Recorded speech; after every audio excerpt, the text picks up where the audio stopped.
이 시간 함께 읽을 말씀 골로새서 3장 5절로부터 11절까지 말씀입니다.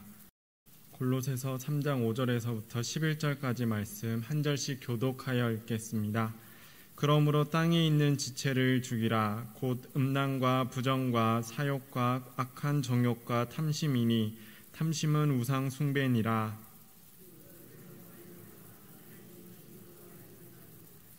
너희도 전에 그 가운데 살 때에는 그 가운데서 행하였으나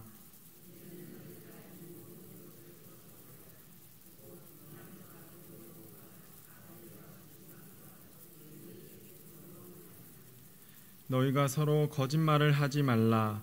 옛사람과 그 행위를 벗어버리고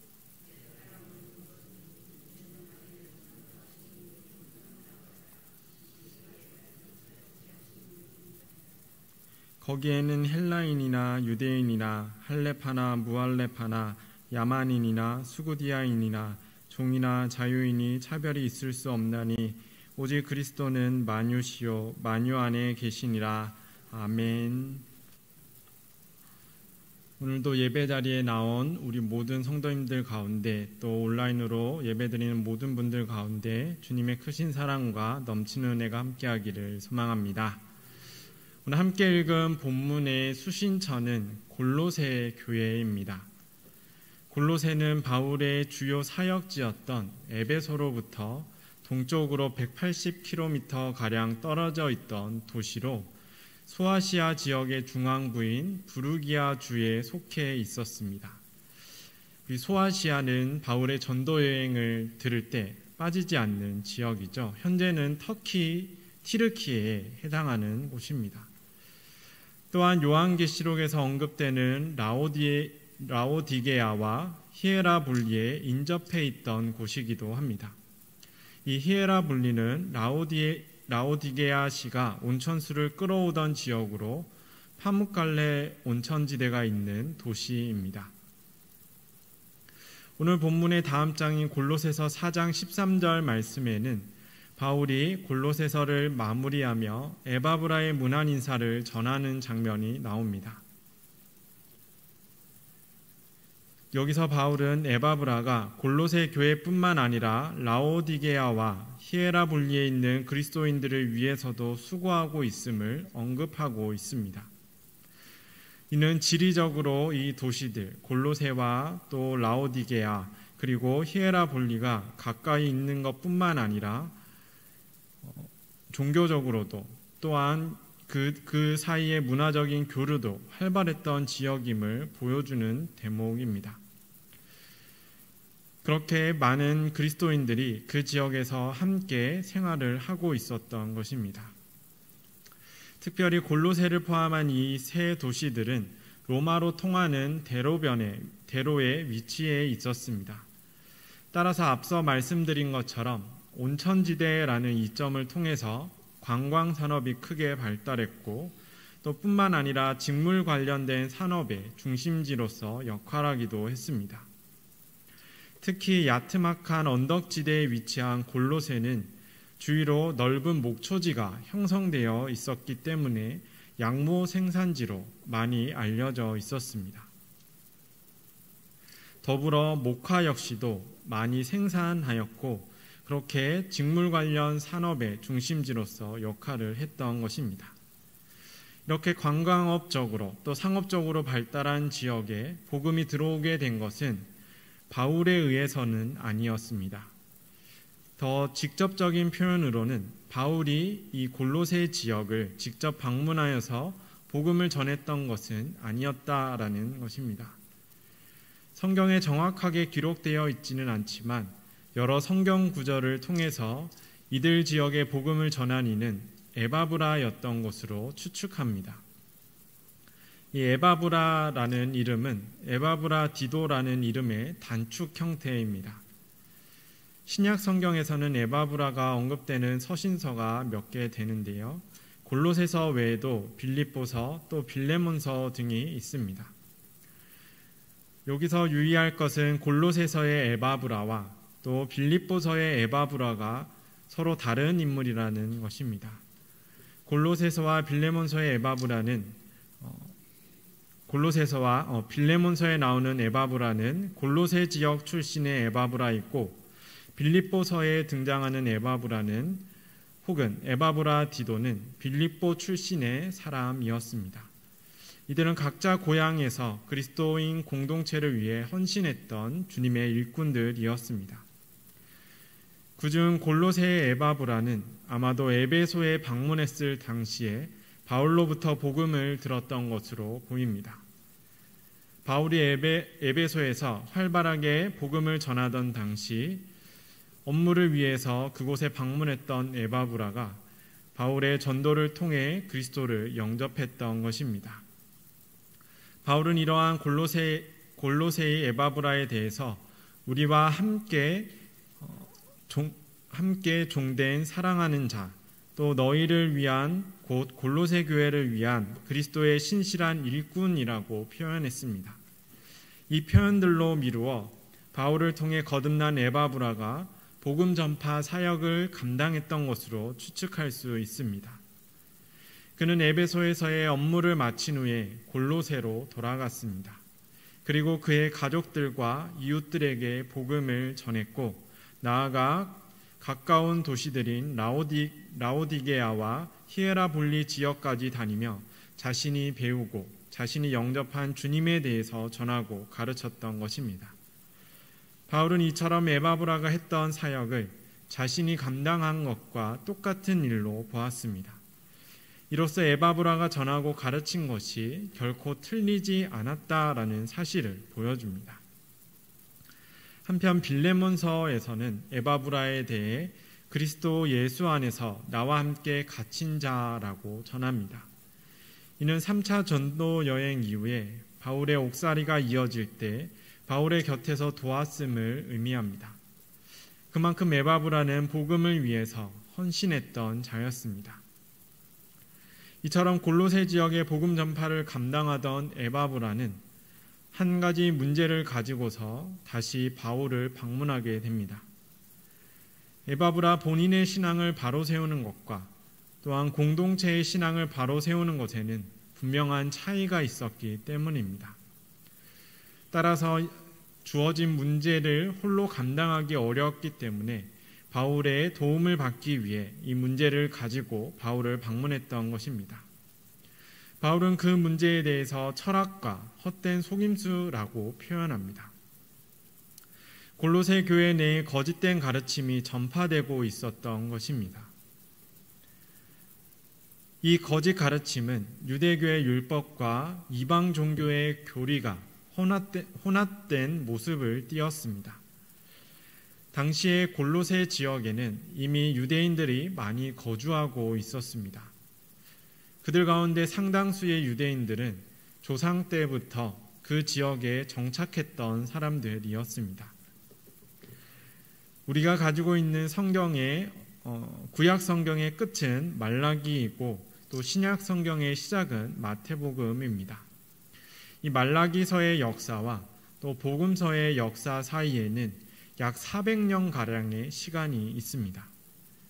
이때 여러 이방 왕국들이 가나안 지역, 이스라엘 지역을 침략했습니다. 그 중에 이 소아시아 지역에 기반을 둔 셀레우코스 왕조가 있었습니다. 이들은 마게도냐에 우리가 잘 알고 있는 알렉산더 대왕의 사후에 분열된 나라들 중에 하나였습니다. 셀레우코스 왕조는 자문화인 헬레니즘 문화의 우월성을 강조하며 정복한 나라들을 압제했습니다. 따라서 식민지와의 갈등이 잦았다라는 것입니다. 그런 가운데 셀레우코스 왕조의 6대 왕인 안티오쿠스 3세라는 왕은 여러 차례 해외 원정을 통해서 이러한 반란들과 갈등을 진압했습니다. 하지만 유대인들에 대해서는 그들의 종교 생활과 또 성전 제사를 자유롭게 하도록 허락해주게 됩니다. 이는 정치적으로 필요했기 때문입니다. 상대적으로 부유했던 유대 상인들로부터 전쟁 자금을 충당하기 위하여서 그와 같이 편의를 봐주었던 것입니다. 이것을 통하여서 다른 민족들의 반란을 진압했고 또한 나아가서 조상들의 영토를 회복하기 위해 동방정복을 실행하기도 했습니다. 그렇게 쟁취한 근동 지역에 흩어져 있던 유대인들을 이 왕은 소아시아 지역으로 이주시키고 또한 정착하도록 돕게 됩니다. 이때 약 2천여 명의 유대인들이 소아시아 지역으로 도움을 받아 이주해 오게 되었습니다. 그들이 바로 오늘 본문의 배경이 되는 골로새 지역의 조상들입니다. 이러한 골로새 지역의 유대인들은 고향을 떠난 지 이미 오래된 자들이 많았습니다. 유대인들이 많이 모여서 살기 때문에 이스라엘로부터 넘어온 사람도 있었지만 그보다 훨씬 많은 사람들이 근동 지역에서 머물던 사람들의 후손들이었습니다. 따라서 그들만의 독특한 문화와 또한 종교 양식을 가지게 됩니다. 표면적으로는 유대 문화와 또 유대교의 전통을 고수하는 것처럼 보였지만 실제로는 그들이 거쳐온 근동의 문화와 헬레니즘 문화가 혼합된 삶의 양식을 가졌습니다. 이것은 종교적으로도 마찬가지였습니다. 유대교의 근간이 되는 신앙을 지키기 위해서 자신들이 가지고 있는 율법을 더욱 보수적으로 해석했습니다. 그럼에도 불구하고 이방 종교의 교리와 또 양식이 혼재되어 나타났습니다. 그래서 할례나 절기의 준수, 또 율법에 있는 정결예식 등 전통적인 율법을 더욱 세분화하여 강조하기도 했지만 천사, 곧 하나님의 사자들 역시도 신격체로서 숭배하기도 했고 또한 종교적인 환상 체험이 반드시 필요한 일인 것처럼 또한 믿음의 한 단계 성장하는 과정인 것처럼 중요하게 강조하게 됩니다. 그리고 이러한 가르침을 고수하는 거짓 교사들이 골로새 지역의 그리스도인들에게도 영향을 끼치게 된 것입니다. 그들 가운데 그리스도를 영접하게 되고 또한 교회 공동체에 함께 생활하게 되면서 이 문제가 생겨나게 되었습니다. 그들은 그리스도를 영접했지만 여전히 과거의 관습을 버리지 못했던 것입니다. 그래서 율법을 준수하지 않는다면 또 천사를 숭배하지 않고 뛰어난 환상 체험을 하지 않는다면 예수 그리스도가 다스리는 그 세계에 구원의 세계에 이르지 못한다라고 가르쳤던 것입니다. 이제 막 믿음을 가지게 된 그들은 이 가르침에 대해서 큰 충격을 받게 되고 또한 흔들리게 되었습니다. 이미 그들이 유대교의 전통에 대해서 잘 알고 있었기 때문에 더욱더 시험에 들 수밖에 없었던 것입니다. 골로새 교회가 가진 가장 큰 약점이 교육이었기 때문입니다. 앞서 말씀드린 것처럼 이들은 에바브로를 통하여서 예수 그리스도를 영접하고 복음을 듣고 그리스도를 영접했지만 이 믿음을 지켜 나아가는 지혜가 다소 부족했습니다. 에바브라가 그들을 위해서 가르치고 전하기는 했지만 에바브라 역시 바울을 통해 배웠던 것 내에서만 그들을 가르칠 수밖에는 없었습니다. 이러한 한계 속에서 에바브라는 바울에게 교회의 사정을 전했던 것입니다. 그래서 바울은 그들을 위해 골로새서를 쓰게 됩니다. 이러한 문제들에 대해서 바울은 오늘 말씀을 통해 옛사람의 삶을 벗어버리고 새 사람을 입은 자로서 살라고 가르칩니다. 여기서 바울이 강조하고 있는 것은 골로새 교인들은 이미 구원의 백성이 되었다라는 사실입니다. 오늘 본문 5절부터 8절까지 이어지는 말씀은 옛사람에 속한 모습을 보여주는 말씀입니다. 음란과 부정, 사욕과 악한 정욕, 그리고 탐심은 우리 삶의 다양한 방면에서 일어날 수 있는 죄를 의미합니다. 특별히 탐심에 대해서는 우상숭배라는 말을 덧붙이고 있습니다. 우상숭배는 헛된 것을 절대적인 것으로 섬기는 행위입니다. 그 목적은 개인의 욕심과도 깊이 닿아 있습니다. 결국 자신이 바라는 것을 이루기 위하여서 그것을 이루어줄 신으로 만들어낸 것이 우상이라는 것입니다. 출애굽 역사 가운데 일어났던 금송아지 사건이 우상의 대표적인 예입니다. 당시의 모세는 하나님의 율법을 받기 위해서 시내산에 올라 있었습니다. 하지만 약속된 시간이 되도록 산을 내려오지 않았습니다. 그렇게 되자 하나님을 보지 못했던 유대인들은 하나님의 대리자로 여기던 모세마저 돌아오지 않자 점점 초조해지게 됩니다. 그래서 자신들을 위해서 자신들의 눈앞에서 이끌어갈 신상을 만들어낸 것입니다. 어쩌면 그들의 신앙에 따라서 만든 것이기 때문에 이 신상이 하나님의 임재를 의미하는 것일 수도 있지만 이것을 만든 목적이 하나님의 뜻에 크게 어긋나 있었기 때문에 문제가 되었습니다. 자신들의 욕심을 이루기 위하여서 만들었기 때문에 그것은 우상이 되었고 하나님 앞에 큰 죄가 된 것입니다. 탐심 역시도 이와 같다는 것입니다. 탐심은 신 대신에 물질을 절대적인 가치로 추구하게 만듭니다. 대상의 차이가 있지만 방법은 우상 숭배와 매 한 가지입니다. 결국 하나님께서 계셔야 하는 자리에 다른 무언가를 두는 모든 삶이 탐심이고 우상 숭배가 된다는 것입니다. 바울은 전에는 골로새 교인들도 그러한 삶 가운데 있었다고 전합니다. 5절로부터 8절로 이어지는 그러한 죄 가운데서 그들 역시도 살아갔다라는 것입니다. 그리스도를 영접하기 이전에는 헛된 것들을 쫓아 살았고 자신의 유익을 추구하며 살았다라는 것입니다. 이것은 문자 그대로 나쁜 짓을 일삼았다라기보다는 바른 길을 알지 못하여서 그 길을 나아가지 못했다는 것으로 이해할 수 있습니다. 하지만 이제는 그러한 옛 모습의 모든 삶을 벗어야 한다라고 권면하고 있습니다. 이것은 그들 모두가 이미 새 사람을 입은 사람들이기 때문입니다. 오늘 말씀에서 입다라는 뜻으로 번역된 헬라어의 원형은 엔두오입니다. 이 엔두오는 안으로라는 뜻의 엔과 가라앉다는 뜻의 두오의 합성어로 직역을 하자면 옷 안으로 가라앉다 정도로 할 수 있습니다. 따라서 엔두오가 뜻하는 입다라는 것은 옷을 몸에 그저 걸치는 것이 아니라 단단하게 여미어 입는 것, 깊숙이 우리 몸을 넣어 입는 것에 더 가깝습니다. 오늘 본문의 헬라어 원서에서는 이러한 엔두오라는 단어를 원형 그대로 사용하지 않고 문법에 따라서 변형하여서 엔디사메노이로 표기하고 있습니다.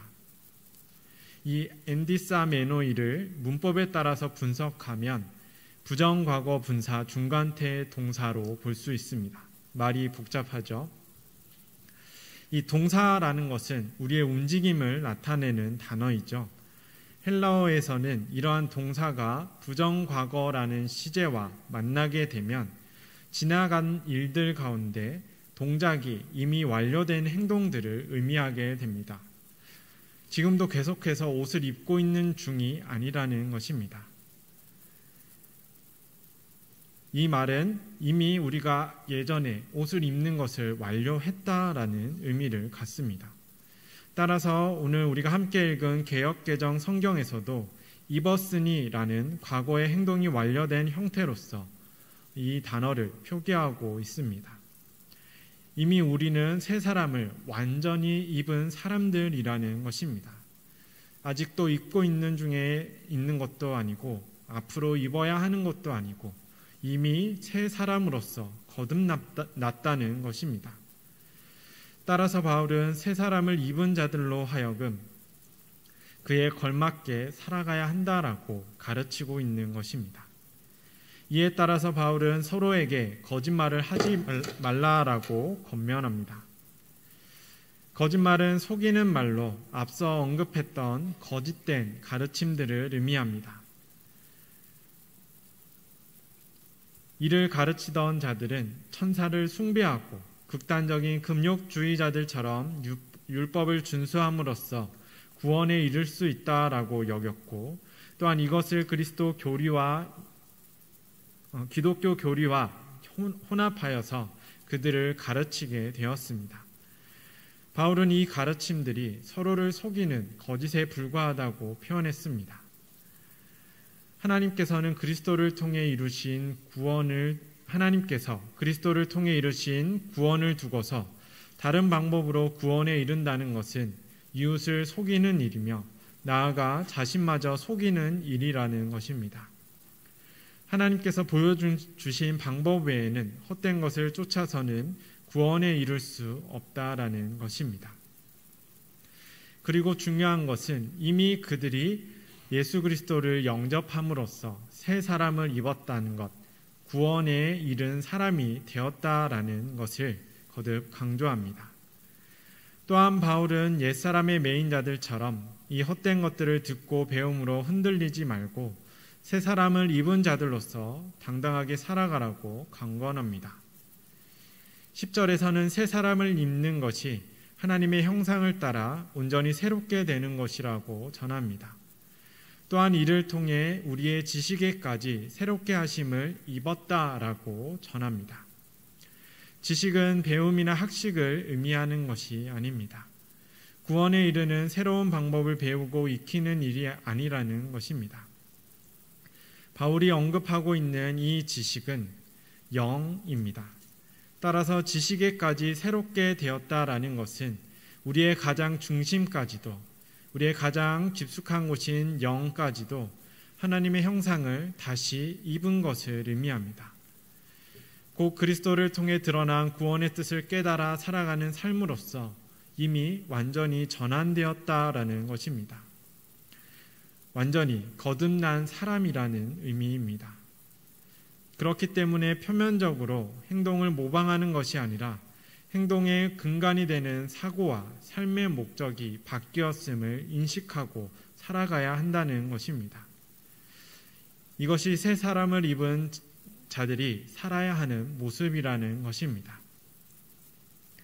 새 사람을 입어야 하는 자들이 아니라 이미 입은 자들로서 그들이 하나님의 형상을 받은 자들로 그 영까지도, 그 가장 깊숙한 곳까지도 완전히 새롭게 된 자들로서 살아가야 한다라는 것입니다. 그리고 바울은 이렇게 새 사람을 입은 자들에게 일어나는 중요한 변화를 한 가지 더 언급합니다. 그들 가운데는 어떠한 차별도 없다라는 것입니다. 오늘 본문의 마지막 11절에서는 다양한 형태의 구분이 나옵니다. 헬라인과 유대인은 당시 골로새 사회의 주류 사회를 구성하던 사회 구성원들을 의미합니다. 할레파와 무할레파는 그 가운데서 그리스도의 몸된 교회 안에서 함께하던 이들입니다. 한편 야만인이나 수구디아인은 헬라 문화권 외에 있는 자들로 필요에 따라 교류를 하기도 하지만 실제적인 교제가 없던 자들을 의미합니다. 마지막으로 종이나 자유인은 사회적으로 정해진 계급을 의미합니다. 당시의 로마 사회는 이처럼 인종과 문화, 종교, 계급 등의 기준을 두고서 서로를 이해했고 또한 그 이해를 바탕으로 차별을 했습니다. 따라서 11절의 구분은 당시에 일반적으로 행했던 모든 차별의 형태를 잃은 것으로 이해할 수 있습니다. 곧 새 사람을 입은 공동체인 교회 안에서는 그 어떠한 이유와 기준으로도 차별이 있어서는 안 된다는 것입니다. 사회적으로 저렇게 많은 사람들을 구분하고 또한 차별을 하지만 믿음의 공동체 안에서 새 사람이 된 자들 가운데서는 그 어떠한 차별도 있어서는 안 된다는 것입니다. 예수 그리스도와 구원에 대하여 거짓말을 가르치는 이들은 자신들의 방법에 따른 믿음 생활의 우월성을 무엇보다도 강조했습니다. 자신들처럼 믿고 자신들처럼 율법을 지키고 또한 천사를 섬기고 그렇게 행해야 하지만 믿음의 한 차원 높은 단계로 나아갈 수 있다라고 이야기를 했고 그렇지 못한 사람들을 정죄하고 차별했습니다. 또한 율법을 보수적으로 해석하여서 유대 전통에 따라서 차별을 하기도 했습니다. 이러한 차별의 모습은 이미 바울의 많은 서신서들을 통해서도 볼 수 있듯이 할례파와 무할례파로서 나뉘어진 것을 통해 우리가 이 차별의 모습을 볼 수 있습니다. 바울은 새 사람을 입은 그들 가운데 이러한 모든 형태의 차별들이 없어야 한다라고 마지막으로 강조하고 있습니다. 이렇게 차별이 없어야 하는 이유는 예수 그리스도의 공동체이기 때문입니다. 골로새 지역의 신앙 공동체가 형성된 것은 에바브라 덕분이었습니다. 그 에바브라가 복음을 들을 수 있었던 것은 나아가 바울 덕분이었습니다. 그러한 바울이 복음을 진리로 받아들이게 된 것은, 또한 이방인들의 전도자가 될 수 있었던 것은 주님께서 그를 택하고 만나주셨기 때문입니다. 주님께서는 차별과 위선으로 살았던 바울을 만나 모든 차별과 위선의 벽을 허무셨습니다. 바울은 자신에게 주신 사명을 따라서 그리스도와 함께 이방인과의 벽을 허물고 복음을 전했습니다. 그렇게 이스라엘을 벗어나 소아시아로, 또 마게도냐로, 또 아가야로, 로마로 복음을 전파했습니다. 이로써 에바브라가 복음을 들을 수 있었고, 그를 통하여서 골로새 교회가 그곳에 세워질 수 있었던 것입니다. 예수님의 죽으심과 부활하심, 그리고 이로써 이루신 구원은 모든 차별의 벽을 허무는 일이었습니다. 예수님께서는 모든 피조 세계를 위해 이 땅에 오셨고, 또한 자신에게 주어진 십자가를 온전히 지셨습니다. 그리고 어떠한 대가도 없이 우리의 죄를 대신 지셨습니다. 따라서 예수님을 그리스도로 믿는다는 것은 예수님께서 이 땅에 모든 죄를 대신 지셨다라는 것을 믿는다는 것이고, 하나님께서 예수님을 통해 모든 생명을 구원하셨다라는 사실을 믿는다는 것을 의미합니다.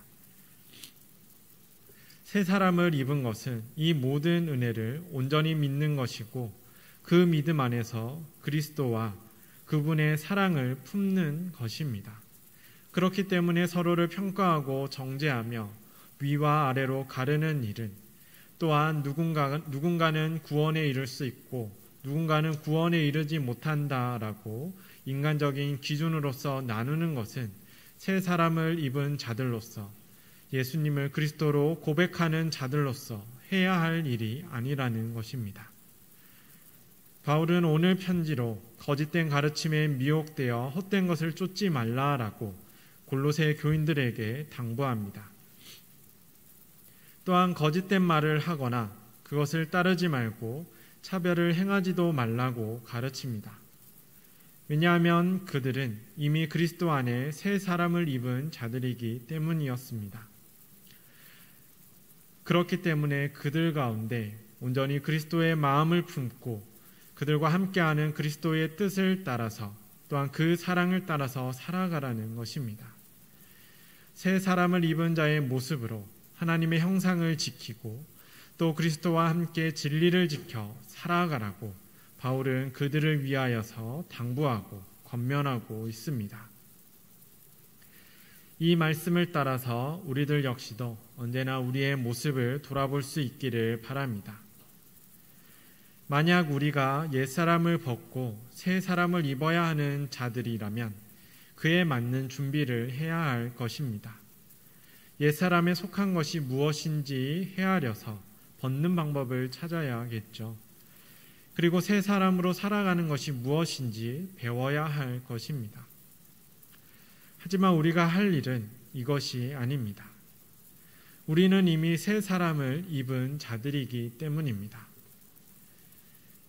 이것은 영적인 교만에 처해지는 것과는 다릅니다. 새 사람을 입는 삶에 가까운 단어는 권리가 아닌 책임입니다. 그럼에도 불구하고 새 사람을 입었다고 하면서도 여전히 옛 사람의 행동을 하는 사람들이 우리 주위에는 너무나 많이 있습니다. 그들의 진리는 머리와 입에 머무른 채 손과 발을 통해서 뻗어나가지 못합니다. 또한 그들은 예수 그리스도가 이루신 구원을 믿는다고 하면서도 자신의 믿음과 의를 자랑하고 또한 예수님께서 이루신 구원을 믿는다고 하면서도 여전히 구원받지 못하는 자들을 가려내기에 힘씁니다. 자신들의 뜻을 이루기 위해 예수 그리스도가 이루신 화합을 위협하고 패를 가르고 정죄하기를 즐겨합니다. 그들은 새 사람을 입었노라고 외치지만 누구보다도 성실히 옛사람을 껴입은 채 살아가는 것입니다. 또한 그것을 자랑으로 삼으며 사람들에게 전하게 됩니다. 이렇게 해야지 새 사람을 입을 수 있다라고 그들은 말합니다. 하지만 바울은 그렇지 않다라고 분명하게 전합니다. 우리는 예수님을 영접함으로써 이미 새 사람을 입은 사람들입니다. 예수님의 십자가 지심을 통하여서 새 사람을 입은 사람들입니다. 그것도 한쪽 어깨에만 이 새 사람을 대충 걸쳐 입은 것이 아니라 손과 발을 깊숙이 집어넣어 단단히 챙겨 입은 사람들입니다. 그렇게 하나님의 형상으로 새롭게 회복받은 자들입니다. 그러니 우리에게 주어진 것은 어떻게 새 사람으로 나아가야 하는가를 찾는 것이 아니라 새 사람을 입은 사람들로서 그에 걸맞는 삶을 살아야 한다는 것입니다. 타인을 속이고 평가하며 정죄하는 옛사람에 속한 거짓을 주의해야 합니다. 대신 생명을 살리는 말씀과 그리스도를 통해 이루신 사랑은 잃지 않고 살아가야 합니다. 그렇게 언제든 새 사람을 입은 자답게 믿으며 살아가시기를 소망합니다. 그리고 주님께서 새 사람을 입은 자들로 살아가도록 진리를 따라 걷도록 우리 한 사람 한 사람을 늘 지켜 인도하여 주시기를 주님의 이름으로 간절히 축원드립니다. 함께 기도드리겠습니다. 사랑의 하나님, 옛사람을 벗고 새 사람을 입히신 은혜를 감사드립니다. 어느 시대든 거짓은 하나님의 진리를 거슬러 그리스도인들을 미혹합니다. 오늘도 여전히 우리는 많은 거짓에 노출되어 살아가고 있습니다. 이 땅에서 우리를 늘 지켜주시고 그 모든 거짓 가운데 진리로 인도하여 주시옵소서. 새 사람을 입은 사람들로서 담대하게 하시고 지혜롭게 하옵소서. 거짓을 분별하여 말씀을 행하신 그리스도의 걸음을 따르게 하옵소서. 그리하여 모든 거짓 속에서도 흔들림 없이 참된 신앙을 지켜 새 사람을 입은 자로 언제나 흔들림 없이 살아갈 수 있도록 인도하여 주옵소서. 우리의 본이 되어 주신 예수 그리스도의 이름으로 기도드립니다. 아멘.